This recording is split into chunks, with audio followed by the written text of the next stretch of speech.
So I'm Julian Deans. Where I've got to is I now work at the pensions regulator in Brighton as an intelligence manager, but I'm a policeman, retired detective inspector, and the majority of my career, having joined Sussex Police in 1997, which seems an awful long time ago, has been spent what I call in the shadows, in the intelligence-led world of policing. And certainly for the last 15, 16 years as a career detective was managing organised crime investigations, predominantly looking at crack and heroin, street gangs, and a number of cases, more complex worlds of the organised crime groups, and taking the drugs trail from what we used to call cradle to grave. So you pick it up on the street where it's being sold at £10 bags, all the way through to the multi-million-pound dealers who are supplying it into the country. And so I've got a passion for drugs, and that's really how I've come. My police career evolved into that, and I realised that that is what I really enjoy doing. And in 2014 I became a drugs expert witness. So I was then providing expert evidence to the courts, predominantly around crack and heroin, but also cannabis and other illegal street drugs. And what that also involved was all of the heroin deaths in Brighton would come to my desk to investigate, because my team had the expertise to understand where those drugs were coming from.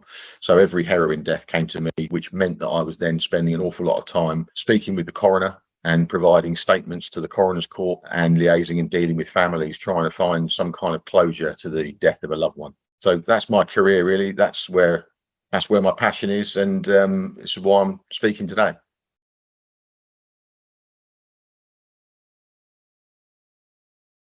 Undoubtedly, it would be Operation Wildwood. Operation Wildwood was £12.5 million worth of heroin coming out of Liverpool into Sussex via the motorway network, and we tracked and ran a covert investigation for about 18 months before we then went into an overt phase where we started arresting people.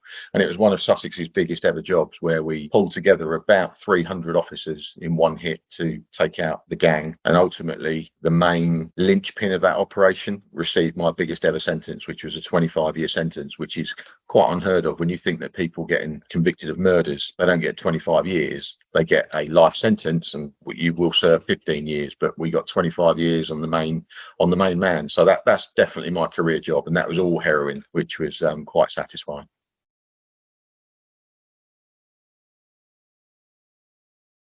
Integrity.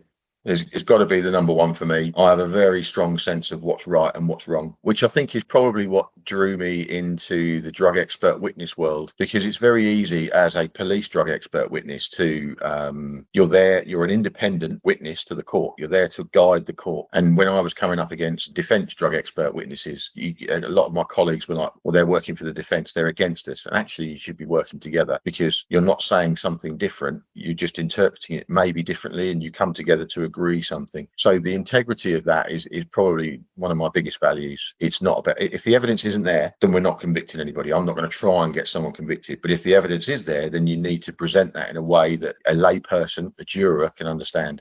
Passion.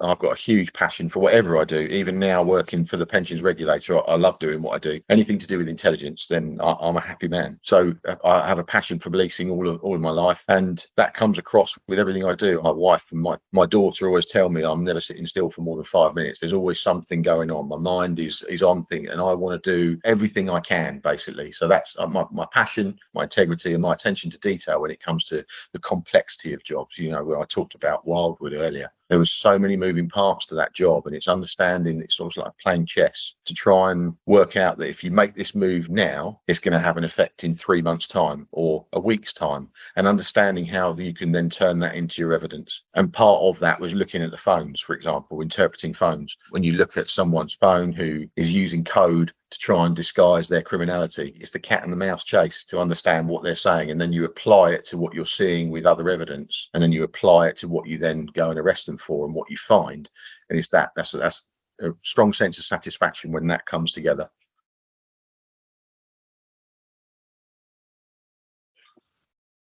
What a good question that is.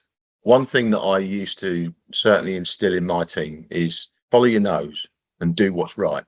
If your nose tells you that something isn't right, generally it's not right. And I'll give you an example. When I was a young street cop, I would be driving along in my marked police car, and I used to find excuses as to why I shouldn't stop a car at 3 o'clock in the morning. Oh, it's probably someone going to work. Oh, it's probably someone coming home from a night shift. I'll leave them alone. And actually, then as soon as you turn left and the car's gone right and you've missed that opportunity, I always get this little knot in my stomach that said, you've done the wrong thing there, because your gut is telling you that you should have stopped that car. So I then turn that round, and I've always done that. Even though that decision might be a really difficult decision to take, I've always followed my gut now, to the detriment of my own career at times, where you've got senior officers saying, we can't afford to do that, but this is the right thing to do. But yeah, so follow my gut is probably the biggest piece of advice I would give anybody. Follow what you think is right. Having worked in Brighton for as long as I have, looking at county line drug dealers, watching them, putting undercover police officers on the ground, working to my mandates, working to my objectives, really, that meant that you're speaking to people on a daily basis, undercover police officers on a daily basis, who are mixing with drug dealers, and you're getting that street slang, you're getting that feel, that vibe about what's going on the street on a daily basis, which meant I had a really fortunate position, because I was really up close and personal, but I wasn't actually that undercover officer putting my life at risk. I was doing the surveillance around them, so you could see the way the dealers worked. But that really inspired me into being a drug expert witness, because people were saying to me in Brighton, you've got so much expertise. It's not just Brighton Central, but there is a lot that I understood about Brighton. How do I give something back? And I thought and still think this, that, by going into the drug expert witness world, you can apply some sense to what is a crazy world with the drugs, and try and help, again, going back to a layperson, helping the judge understand what certain text messages mean, or what certain weights of drug mean. And is that natural that that person would be selling drugs in that form, at that weight, in that position, on that day, in those circumstances? And that's where my expertise, and that just really drove me, watching the undercovers and bringing all of that information back out. I thought, I've got more to give, which is why I did it.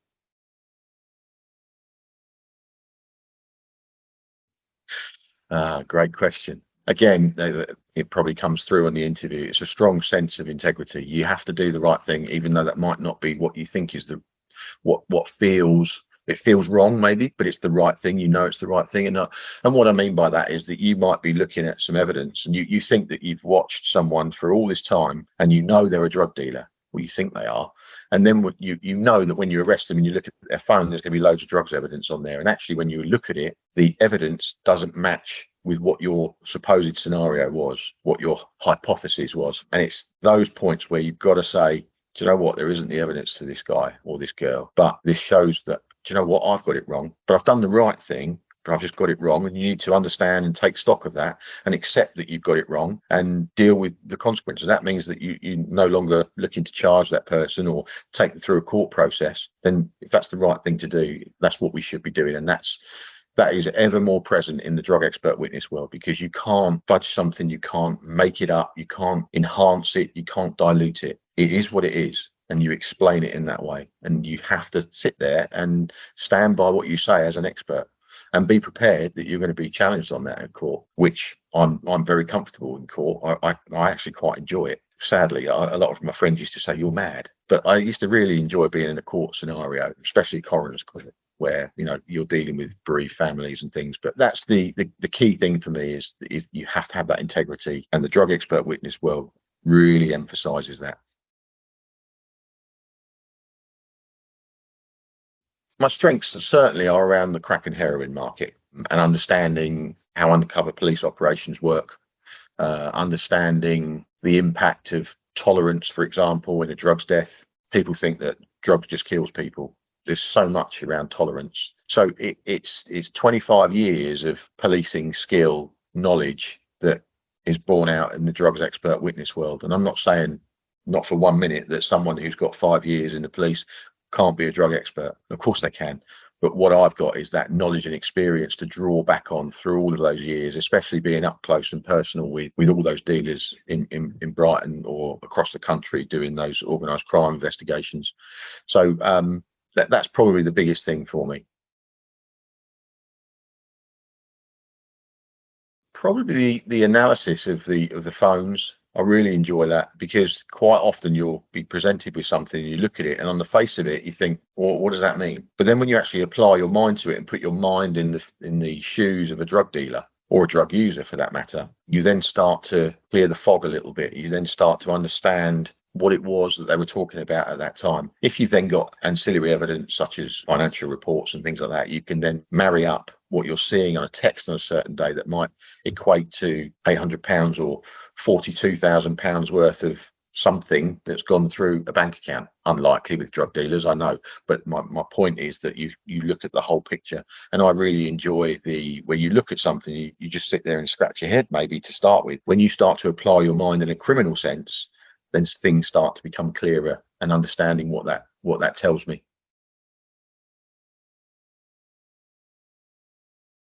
I am a golf nut, an absolute golf nut. I've got a handicap of 1. I play 2-3 times a week if I can. I'm currently the Sussex County vice captain for the scratch team, or the first team for the county. I'm very engrossed in my own club, which is Pycombe, on top of the South Downs, just outside of Brighton. So golf, and more golf. So I'm still in a transition period, I suppose, from a career progression, coming out of the police after doing something like that for so long, which I really enjoyed, to then I always wanted to step outside. I mean, I was offered jobs to stay in the police, and I could have stayed on as well, but I decided I've always wanted to cut my teeth in the civilian world, really. Now, working where I do in Brighton for the pension regulator, I can see where I can add value and worth, and I enjoy that. But I feel also that now I want to be true to the things I really enjoy, which is, I still enjoy, it sounds wrong when you say it on camera with no context, I really enjoy drugs, but we know what we mean. But yeah, so I think doing the drug expert witness things, I've got a lot to give still. I've got an awful lot of knowledge in there, but there's some nervousness to it as well, because you think, well, I've left the police, and so, a couple of my friends in the police are saying, so you're going to be working for the defence? Well, I may well be, but to me, the drug expert witness world is the prime place to go, because you're not working for anybody really. Of course, you're working for a client, but you're still there to present the evidence as an expert to the court. So professionally, I don't feel that I've got, I want to be more for my own world now, more for the drug expert witness world, which is where I really enjoy it. I still enjoy my professional life in whichever company I work for, but I feel that this is a new step now. I'm still young enough, and I still have that drive, always have had a drive. So we'll see what comes.